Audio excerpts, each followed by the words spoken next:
Բարև ձեզ, Հորիզոնը սկսում է աշխատանքը։ Կառավարությունը 1 միլիարդ 682 միլիոն դրամով կհամաֆինանսավորի 117 համայնքի 27 սուբվենցիոն ծրագրեր, որոշումը կայացվել է գործադիրի այսօրվա նիստում։ Արարատի մարզում 8 ծրագիր, Արմավիրի մարզում 6, Գեղարքունիքի մարզում 4 ծրագիր, Լոռու մարզում 1 ծրագիր, Կոտայքի մարզում 1 ծրագիր, Շիրակի մարզում 3 ծրագիր, Վայոց ձորի մարզում 1 ծրագիր եւ Տավուշի մարզում 3 ծրագիր։ Դիլիջան համայնքի Դիլիջան բնակավայրի թիվ 5 մանկապարտեզ հողակի շենքի հիմնանորոգում կատարված է աշխատանքների 99%-ը հիմնանորոգվել է մանկապարտեզի շենքը, սաների թիվը սպասվող 60։ Հարգելի գործընկերներ, քանի որ Դիլիջանի մանկապարտեզի մասին խոսեցինք, այս թեմայից դուրս սրանք արդեն նշեցի, ուզում եմ ընդգծել, որ Տավուշի մարզի դատախազությունը պետական շահերի պաշտպանության լիազորության շրջանակում պարզել էր, որ Դիլիջան համայնքի ավագանու 2006 թվականի որոշմամբ Դիլիջան համայնքի ղեկավարին թույլատրվել է Շահումյան փողոցի թիվ 34 հասցեում գտնվող 891 քառակուսի մետր մակերեսով մանկապարտեզի շենքը անհատույց օգտագործման իրավունքով տրամադրել մի կազմակերպության, որը կապվում է նախկինում նախարարի կարգավիճակ ունեցող անձի հետ, փոխկապակցված անձի հետ, եւ դատախազի կողմից ներկայացված հաղորդման հիման վրա 2024 թվականի սեպտեմբերի 12-ին քննչական կոմիտեի Տավուշի մարզային քննչական վարչությունում նախաձեռնվել էր քրեական վարույթ եւ այդ վարույթի հետ զուգահեռ պրոցեսներում Երևան քաղաքի ընդհանուր իրավասության քաղաքացիական դատարանի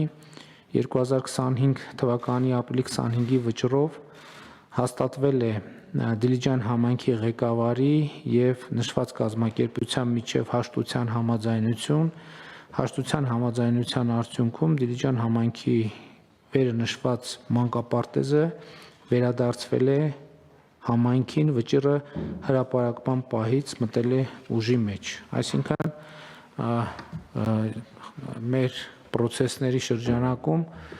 մանկապարտեզը, որը նախկինում համայնքից օտարվել են, արդենից վերջնականորեն վերադարձվել է համայնքին, այնպես որ համայնքը եւ մենք կարող ենք մտածել նաեւ այդ մանկապարտեզը նորոգելու եւ երեխաներին վերադարձնելու մասին։ Իսկ սուբվենցիաների հետ կապված կան հարցեր, դիտարկումներ, ընդհանրապես ո՞նց են մեր այս տարվա սուբվենցիոն գործերը, պարոն Խուտացյան։ Այսինքն այս տարվա չէ, այս տարվա նոր պետք է հաստատենք, չէ՞, թե արդեն հաստատել է։ Բան վարչապետ։ Բայց նախկինից ծավալները ահագին մեծ ծավալներ ունենք, ճիշտ է։ Նախկինից բավականին մեծ ծավալներ ունենք, պիտի ավելացնեմ, որ այս որոշման ընդունմամբ արդեն 2025 թվականի պետական բյուջեից ընդհանուր համայնքներին ֆինանսավորվում է 4 միլիարդ 75 միլիոն դրամ 2025 թվականի ընթացքում, արդեն 2025 թվականի սուբվենցիոն հայտերի հետ կապված մեկ միջկերատեսչական նիստ ենք արել եւ բավականին մեծ փաթեթ ունենք հաստատված, որոնք ուղարկվել են համայնքներին, այնտեղ որտեղ պատկերը ամբողջական է, համայնքները արդեն մրցութային գործընթաց են սկսել, մի մասի հետ կապված շտկումներ ունեն անելու, ընդհանուր առմամբ շարժվում ենք նախատեսվածին համապատասխան։ Արդարադատության նախարար Սրփուհի Գալյանն ընդունել է Հայաստանում Իտալիայի արտակարգ եւ լիազոր դեսպան Ալեսանդրո Ֆերանտիին։ Սրփուհի Գալյանը ներկայացրել է արդարադատության նախարարության բարեփոխումները սահմանադրական, դատաիրավական, կոռուպցիայի դեմ պայքարի, մարդու իրավունքների պաշտպանության, քրեակատարողական եւ պրոբացիայի ոլորտներում։ Դեսպանը նշել է, որ պատրաստ են քննարկել համագործակցության հնարավոր տարբերակները վերոնշյալ ոլորտներում։ Երկուստը կարևորվել է արդարադատության ոլորտի թվայնացումը, որը ներկայումս նախարարության առաջնահերթություններից մեկն է։ Կողմերը քննարկել են նաեւ Եվրամիության հետ վիզաների ազատականացման ոլորտում համագործակցության հնարավորությունը։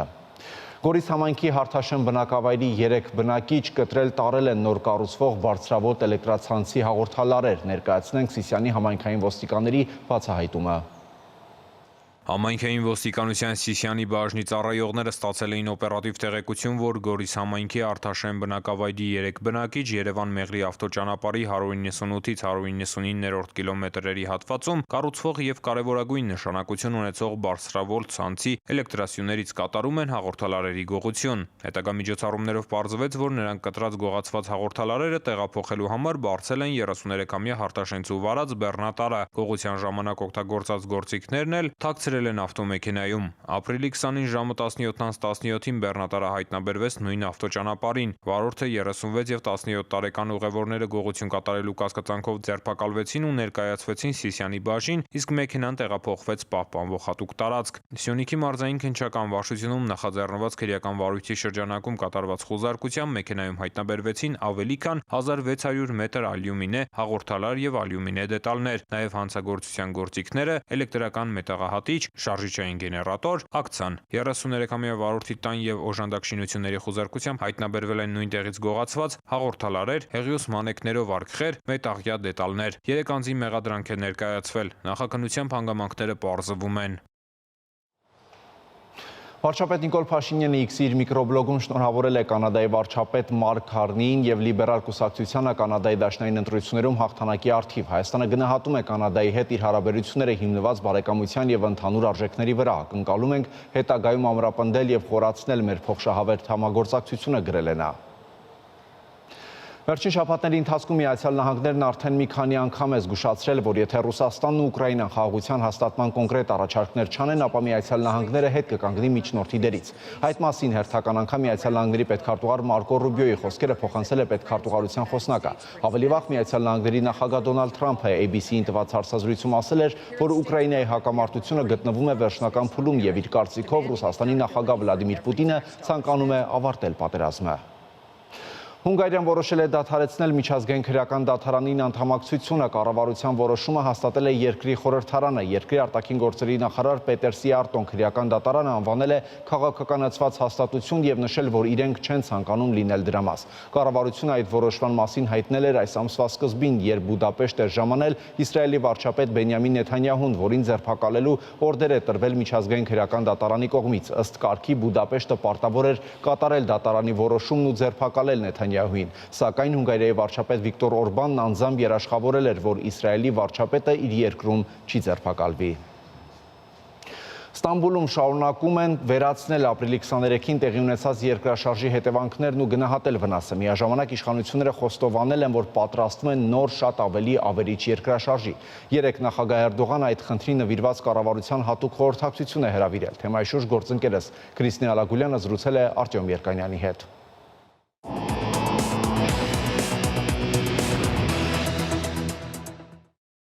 Նախ այդ նիստին ամփոփվեցին երկրաշարժի արդյունքները, արդեն կոնկրետ տեղեկություններ կան, ապրիլի 24-ի երկրաշարժի հետևանքով 6.2 մագնիտուդ զորություն ունեցող երկրաշարժի հետևանքով 236 վիրավոր եւ տուժող է եղել եւ մոտ 2000 շենք տուժել է եւ փլուզվել։ Զոհ, ոնց հասկանում եմ, պաշտոնական տեղեկությունների համաձայն չի եղել։ Եվ այժմ մասնագետները Ստամբուլում նոր ավելի հզոր երկրաշարժ են կանխատեսում եւ հենց դրա նպատակով էլ Էրդողանը հատուկ կառավարության նիստ էր գումարել քննարկելու համար, թե ինչպես կարելի է կանխել այդ երկրաշարժի ծանր հետևանքները եւ պատրաստվել դրան։ Էրդողանը հանձնարարականներ է տվել մասնավորապես ոչ կայուն շենքերի սեյսմակայունությունը ամրապնդելու համար, ռենովացիայի ծրագիրը արագացնելու համար, բուժ հաստատությունները անհրաժեշտ ուրեմն զինելու համար եւ այլն։ Դեռևս անցած տարի Թուրքիայի ուրբանիզացիայի նախարար Մուրադ Քյուրումը խոստովանել էր, որ Ստամբուլի բոլոր 39 շրջաններում անցկացված հետազոտությունների արդյունքում կառավարությունը եկել է այն եզրակացության, որ Ստամբուլի 6 միլիոն շենքերից 1.5 միլիոնը սեյսմա ոչ կայուն են, այսինքն ռիսկի գոտում են գտնվում։ Ըստ ոչ պաշտոնական տեղեկությունների Ստամբուլի ավելի քան կեսը շենքերի չեն համապատասխանում սեյսմակայունության նորմերին։ Անցած տարի կառավարությունը նշանակել էր ծրագիր, որի շրջանակներում Ստամբուլի 1.5 միլիոն շենքերի բնակիչները պետք է 5 տարվա ընթացքում նոր բնակարաններ ստանան։ Արդեն 1 տարի է ինչ այս ծրագիրը կա, բայց այն դեռ չի մեկնարկել եւ ոչ մի լուրջ քայլ այդ ծրագրի իրականացման ուղղությամբ չի կատարվել, ինչում կառավարությանը մեղադրում են ընդդիմադիր գործիչները։ Ընդդիմությունը նաև մեղադրում է, որ կառավարությունը անտեսում է սեյսմակայունության նորմերը, ինչի հետևանքով վերջին 99 թվականին Ստամբուլում տեղի ունեցած երկրաշարժի արդյունքում 17,000 զոհեր տեղի ունեցել։ Այդ երկրաշարժից հետո Ստամբուլում այսպես կոչված երկրաշարժի հարկ էին մտցրել։ Այդ հարկը օգտագործվում էր շենքերի սեյսմակայունությունը ապահովելու համար։ Ավելի քան 5 միլիարդ դոլար է հավաքվել այդ տարիների ընթացքում։ Ընդդիմությունը կառավարությանը հարցնում է, ուր են ուղղվել այդ փողերը եւ հստակ պատասխան ոնց հասկանում են չեն ստացել։ Ընդդիմադիրները հիշեցնում են, որ 23 թվականին Թուրքիայի հարավում տեղի է ունեցել 7.7 մագնիտուդ հզորությամբ երկրաշարժ, որի արդյունքում 54,000 մարդ էր զոհվել եւ դրա պատասխանատուն ըստ ընդդիմադիրների նույնպես կառավարությունն է։ Արտյոմ, արդյոք սպասված էր այս երկրաշարժը Ստամբուլում։ Այո, միանգամայն սպասված էր, ընդհանրապես Ստամբուլը համարվում է աշխարհի ամենասեյսմավտանգ մեգապոլիսներից մեկը։ Մասնագետները պնդում են, որ տարվա ընթացքում Մարմարայի ծովի այդ հատվածում 700-ից 900 երկրաշարժ է տեղի ունենում։ Այս տարվա հունվարին Թուրքիայի ամենահեղինակավոր մասնագետներից մեկը Նաջի Գյուրուրը, ով ֆրանսիացի եւ իտալացի մասնագետների հետ հետազոտություն է անցկացրել Մարմարայի ծովի հենց այդ հատվածում, կանխատեսել էր, որ գարնան ընթացքում Ստամբուլում տեղի կունենա 7.6 մագնիտոդով երկրաշարժ։ Ըստ էության այս կանխատեսումը կատարվել էր, միայն թե մագնիտուդն էր փոքրինչ ավելի թույլ, հա։ Բայց հիմա այդ նույն գիտնականը կանխատեսում է շատ ավելի հզոր երկրաշարժ նույնպես Ստամբուլում։ Գյուրերը ասում է, որ այն տեղի կունենա, այն կտարածվի 7 նահանգների վրա, որտեղ այսօր ապրում է ավելի քան 25 միլիոն մարդ։ Կարող ենք պատկերացնել, թե ինչ հետևանքներ կարող են լինել։ Haber Global պարբերականին տված հարցազրույցում մասնագետը ասում է, բառացիորեն մեջբերում եմ նրա խոսքերը. Այդ երկրաշարժը կոչնչացնի Ստամբուլը, ես կատակ չեմ անում։ Ընդ որում հիշեցնեմ, որ 23 թվականին Գյուրուրը կանխատեսել էր Քահրաման Մարաշ նահանգում տեղի ունեցած երկրաշարժը եւ շատ հստակ կանխատեսում էր արել եւ այն ամբողջովին իրականություն էր դարձել։ Նույն այս կանխատեսումը կիսում են նաև թուրք, ճապոնացի, ֆրանսիացի, իտալացի այլ հեղինակավոր մասնագետներ։ Օրինակ հայտնի թուրք սեյսմոլոգ Ջելել Շենգերը դեռ 2 տարի առաջ հայտարարել էր, որ վաճառում է Ստամբուլի իր տունը, տեղափոխվում է այլ նահանգ, քանի որ գիտակցում է, որ այդ երկրաշարժը անխուսափելի է եւ այդ երկրաշարժից զոհվելու է իր ողջ ընտանիքը, եթե նա այսօր չտեղափոխվի։ Արտյոմ, նկատի ունենալով այդ հաշվումները, ինչպիսի հետևանքներ կարող է ունենալ այդ սպասվող երկրաշարժը։ Փորձագետները ասում են, որ եթե հզորությունը հասնի 7.6 մագնիտուդի, 600,000 շենքեր պարզապես այդ նույն վայրկյանին կփլուզվեն։ Մոտ 2 միլիոն շենք կտուժի երկրաշարժից։ Մոտ 4 միլիոն մարդ կարող է զոհվել այդ երկրաշարժի հետևանքով։ Նույն այդ հիշատակած Գյուրերն է այս տեղեկությունները բերում։ Եթե հաշվի առնենք, որ Ստամբուլում 16 միլիոն մարդ է ապրում, այսինքն կարող ենք պատկերացնել ինչ հետևանքներ կարող է ունենալ այդ երկրաշարժը, իսկ նաև պետք է հիշենք, որ Ստամբուլը ապահովում է Թուրքիայի տնտեսության 35%-ը եւ մասնագետները նաև հաշվարկել են, որ ապահովագրական ընկերությունները 300 միլիարդ դոլարի վճար կատարելու պարտավորություն կունենան անմիջապես, իսկ ոչ ուղղակի հետևանքները կարող են 1 տրիլիոն դոլարի մոտենալ։ Շնորհակալություն, Արտյոմ։